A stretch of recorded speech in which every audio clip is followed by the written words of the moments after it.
People vanish here, cameras fail, and blood runs cold.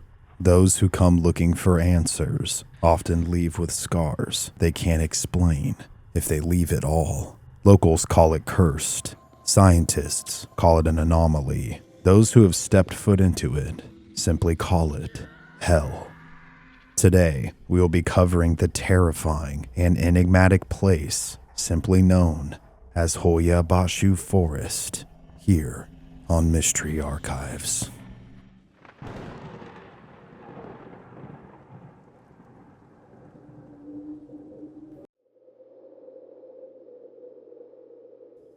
Nestled on the outskirts of Cluj-Napoca in Transylvania, the Hoia-Baciu Forest is a place where history and horror intertwine.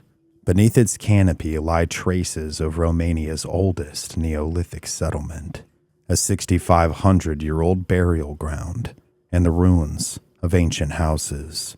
But it is not these archaeological relics that have earned Hoia-Baciu its ominous name, the world's most haunted forest. That reputation comes from the countless modern tales of horror, which include mysterious disappearances, ghostly apparitions, and uncanny phenomena that defy scientific explanation. Locals have long avoided this woodland. According to legend, centuries ago, a shepherd named Baciu drove his flock of 200 sheep into these trees and was never seen again.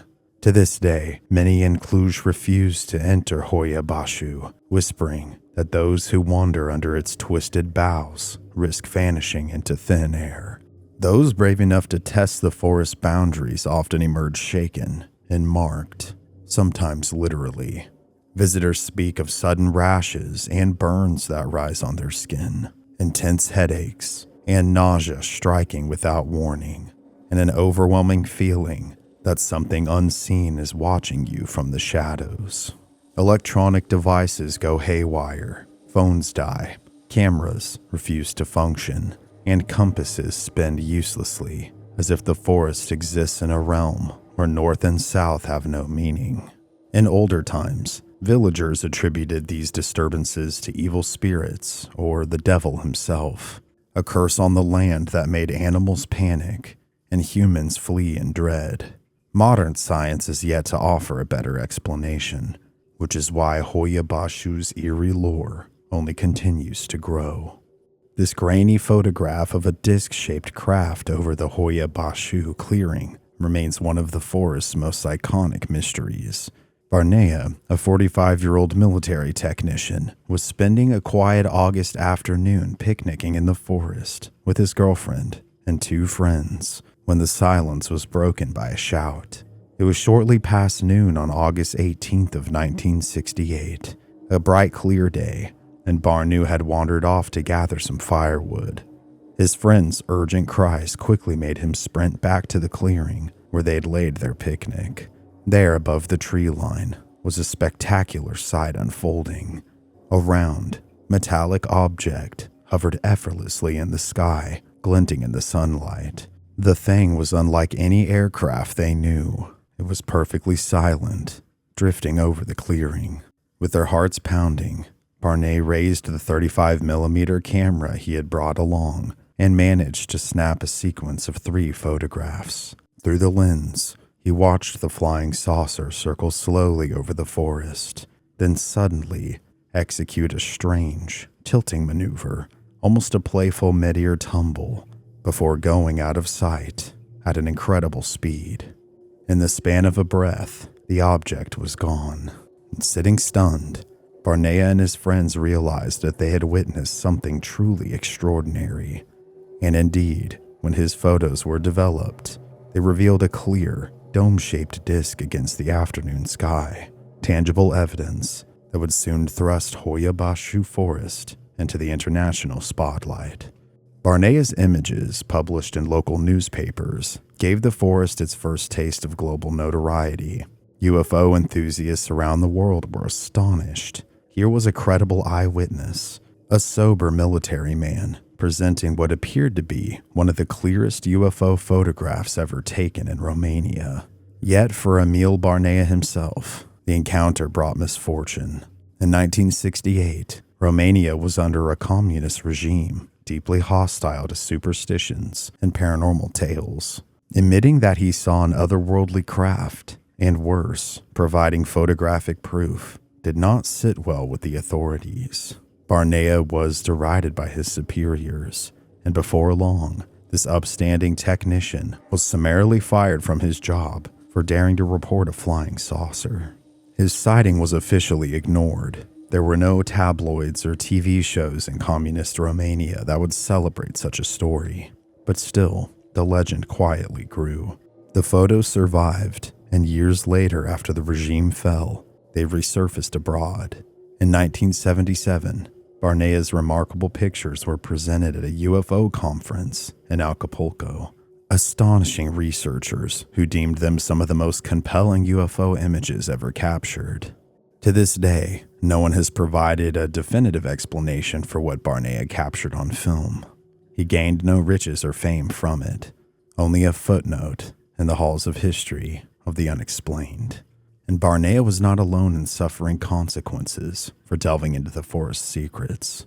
As tour guide Marius Lazen notes darkly, many of the early researchers who poked into the forest mysteries met unsettling ends, some allegedly being found not long after in psychiatric wards, their sanity frayed by either the state's punishment or something far stranger that they had encountered among those trees.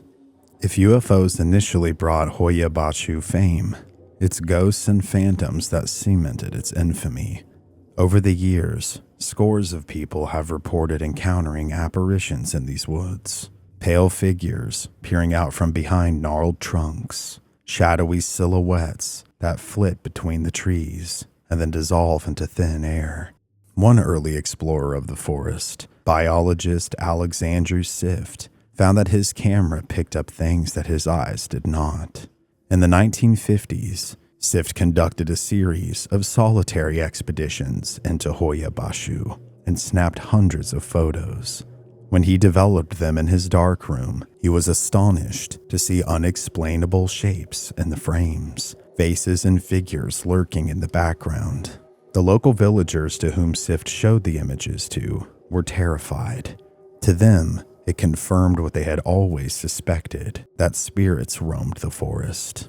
Decades later, a respected chemistry professor named Adrian Petrut spent years studying the site and also witnessed these eerie visions. Petrut reported seeing misty, ghostly beings materializing in the darkness under trees, sometimes an entire spectral form, other times just a floating, disembodied head drifting through the gloom. Such accounts, coming from educated observers as well as from folklore, have led many to believe that the forest is some kind of gateway between the world of the living and that of the dead.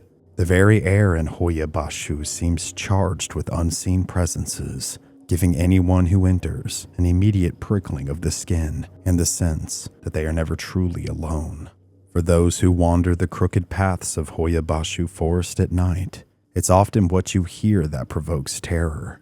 Visitors frequently speak of an uncanny auditory hallucination, the crunch of footsteps pacing in the leaves, keeping an even distance just out of sight. Yet when they shine their flashlight towards the noise, nothing is there.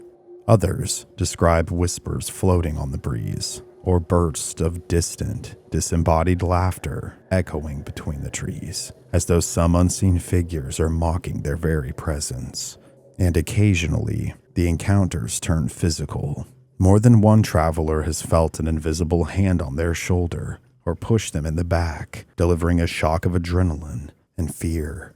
I was not entirely alone, and something shoved me, one visitor insisted.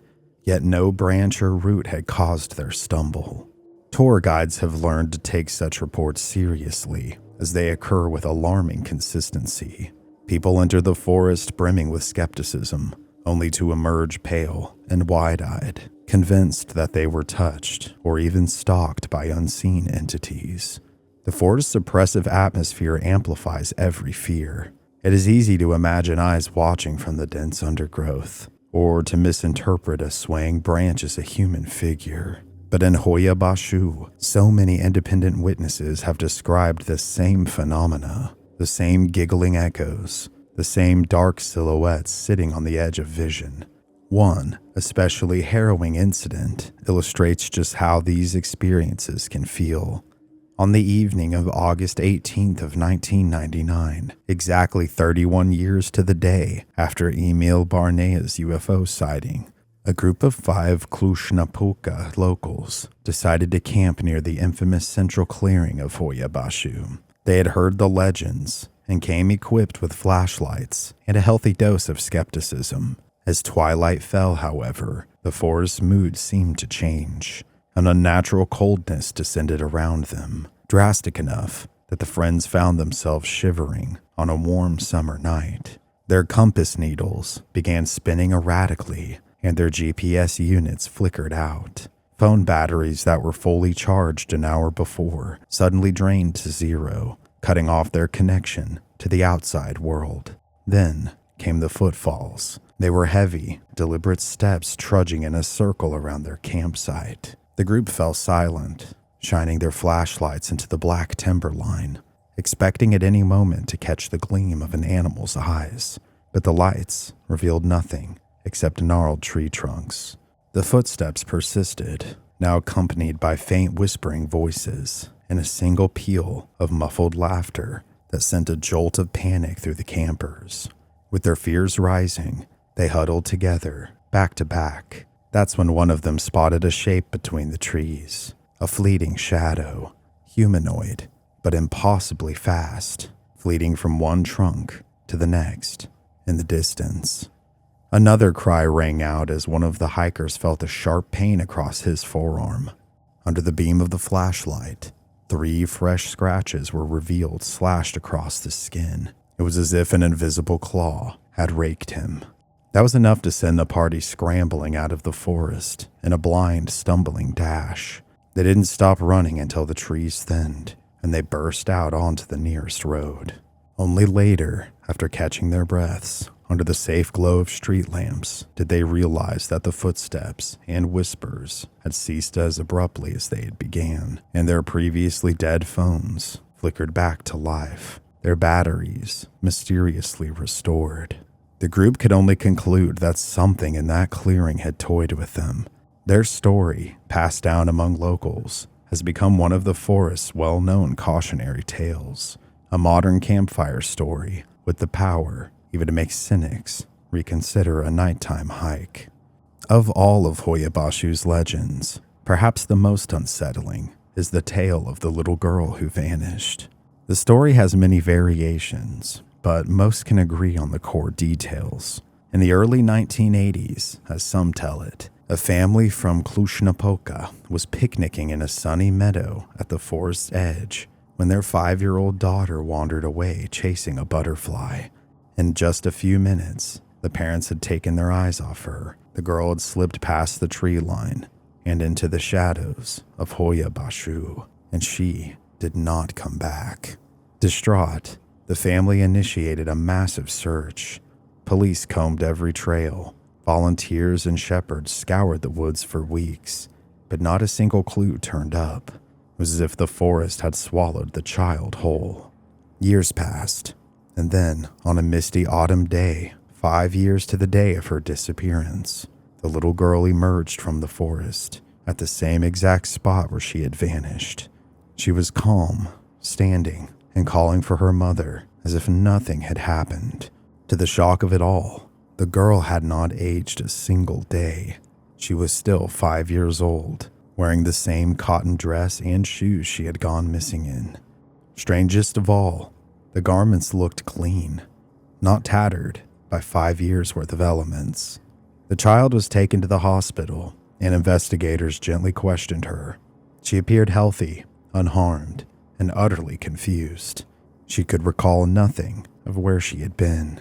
In her mind, no time had passed. One moment she was following a butterfly into the trees, and the next, she was stepping back out.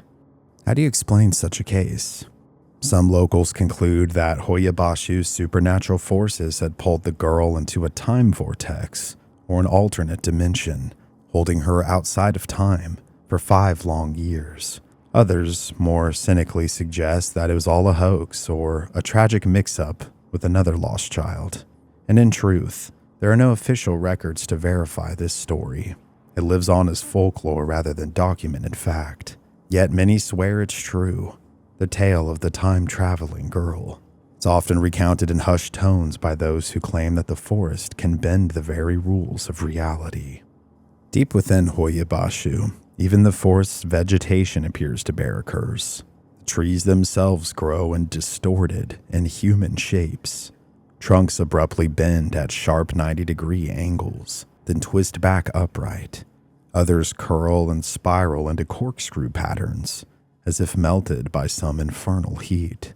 In certain groves, the bases of the trees bulge out like misshapen tumors, and multiple trunks fuse and arch away from the ground, an eerie symmetry. Under the silvery light of the moon, these deformed trees cast monstrous shadows, resembling giant hooks or gnarled claws stretching towards the sky. It's no wonder that visitors describe the forest as creepy, even in broad daylight. One glance at these woods, and it's easy to believe that some power warped them into such forms. Explanations have been attempted. Some scientists thought strong winds might have blown the young trees as they grew, or that soil might contain an unusual amount of radiation that mutated their growth patterns.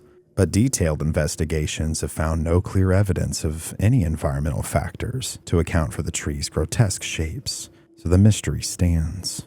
Amid these tortured woods lies Hoia-Baciu's most famous landmark, a round, completely barren clearing, Poiana Rotunda, the Round Meadow. Imagine hiking through dense thickets of oak and beech, the twilight growing deeper under the canopy, and then suddenly, the woods just stop. You step out of the tree line into an open, almost perfectly circular meadow, perhaps a few hundred feet across. Here, there are no trees at all, only a thick carpet of grass and wildflowers stretching under the open sky. The circle's edges are well defined, as if someone took a giant cookie cutter to the forest and sliced out all the trees in a neat ring. Yet foresters and scientists have studied the soil. They've found no clear reason why trees refuse to grow in this spot. Soil samples from the clearing show nothing poisonous or extraordinary that could even contribute to causing this. Nevertheless, seedlings planted here wither away, and even the native grass never seems to overgrow. It stays at a strangely uniform height, as though the clearing is maintained by an invisible groundskeeper. Many who enter this meadow report an immediate change in atmosphere. The air feels heavier, the normal chirping of birds and insects falls silent, and a deep hush blankets the area. Animals avoid it. You'll seldomly see a squirrel or even a butterfly cross the clearing center, and some visitors describe the stillness as soothing, but more often, it's reported as intensively foreboding, a silence so thick that one's own breath and heartbeat feel too loud. This clearing is the heart of Hoia-Baciu's mysteries. It was above this very spot that Emil Barnia's UFO was said to hover in 1968, and indeed, many later sightings also concentrate here. Over the years, people have captured dozens of curious photographs on or near the clearing, orb-like lights floating above the ground, and even white shapes that look like silhouettes or wraiths drifting through the trees at the clearing's edge. Paranormal investigators frequently flock to this spot with measurement equipment. Those who bring an EMF meter, a device that detects electromagnetic fields, often see it spike inexplicably when they sweep it over the clearing. And on some nights, the clearing is aglow with an eerie green or orange radiance. Photographs have shown strange colored mists hanging above the grass, defying most explanations. Compasses too go haywire here, spinning and pointing in random directions. Batteries drain at a frightening rate. Locals have even started calling the clearing the dead zone, not only for its lack of vegetation, but because of so many mechanical and electronic devices dying in its vicinity. Some believe the meadow hides a portal to another dimension. Even tour guides like Marius Lazine introduce the clearing with a nervous smile, referring to Hoia-Baciu as the Bermuda Triangle of Transylvania, a place where people and things vanish, and where reality itself might fray at the edges.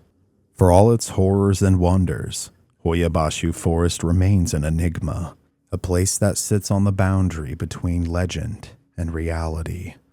On one hand, skeptics can and do argue that there is nothing here beyond overactive imaginations and natural phenomena misinterpreted as supernatural.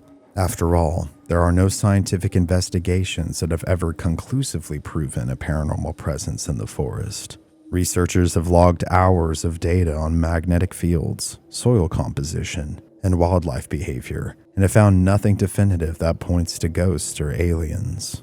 However, they do have a hard time explaining away the sheer volume and consistency of the reports from the forest. How is it that person after person, from rural villagers in the 1800s to tourists all the way into 2025, describe the same sensations, the same unseen eyes, and the same malicious whispers? Perhaps the true power of Hoia-Baciu is the effect on the human psyche that it has.